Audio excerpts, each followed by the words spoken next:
Welcome to a breakout session of the 10 stages of estate planning. That video is posted at our YouTube. I'm Spencer McGowan, your financial weatherman president, McGowanGroup Wealth Management. Today we're going to get more detailed on charitable giving strategies, charitable planning, and tax efficiency. I've got 2 tax efficient tips that you want to talk to your financial advisor and your CPA. You're welcome to forward them this video here using appreciated assets for charitable donations. Been a big bull market, right? Well, in a big bull market, you've got some things that are up. If you sell them, you'd have capital gains tax. If you take a portion and donate it to charity that you were going to do anyway, you don't have to pay the capital gains tax and you get a deduction for the full amount on the day you send it. Here's the second one.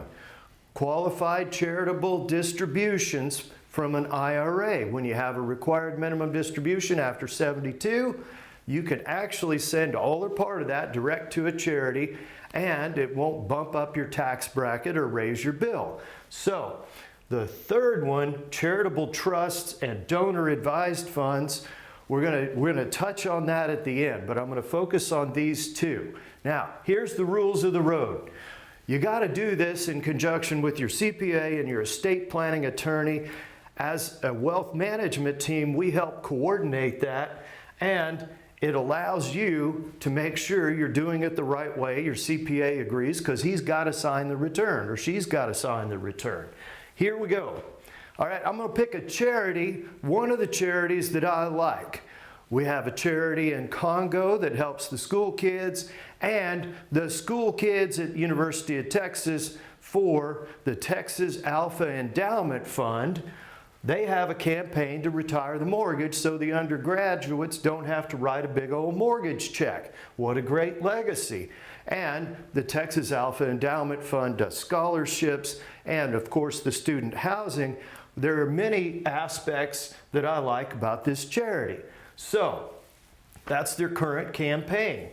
Now, I've got 2 different pieces right here. The first piece that we talked about, here is the Depository Trust Corporation number for this specific 501c3 charity. Well, if you have that account number, you can actually carve out some shares of a highly appreciated stock and boom, it'll land right in the account of the charity. The value on the day that it leaves your account, it's on the statement, that's your deduction. It's all documented for you. You just put the 501c3 number on there, and that's going to save you some tax money if your CPA concurs. Now, required minimum distributions. After you hit 72, you got to take some money out of your IRA because the government wants their tax. But a qualified charitable distribution says, well, here's a $700,000 IRA, and you don't have to do all your IRAs the same if you have multiple IRAs.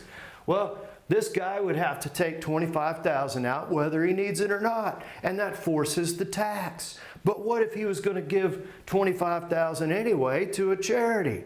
All he has to do is fill out the form with the 501c3 on there. Boom, they get a check, and it doesn't bump up the tax bracket or the tax bill. So those are 2 techniques that can help the current campaign for one of the charities that I like. But also, if you're a FI-SI down at Texas, I've got an important message here in the next slide. The other type of donor advised fund is something you want to talk to your CPA and your estate planning attorney about. If you're going to give money to a charity anyway, then a donor advised fund can actually be a recipient for some of the estate that you were going to give to charity anyway at the end. And you get to dole out a certain portion of that each year from your donor advised fund. You get a deduction adjusted for your age when you put the money in. That's another technique people have used. Now, for the Phi Kappa Psi fraternity down at UT Austin, important message. Save the date. The big event this year for all the alumni to get together is Texas versus Georgia. That's October 19th. Now, the hotels are already booking up, and of course they've already jacked up the ticket prices, so you want to get in there early so you got a nice hotel room and you're not stuck next to I-35 because you didn't make your reservation. And we'll see you October 19th down in Austin.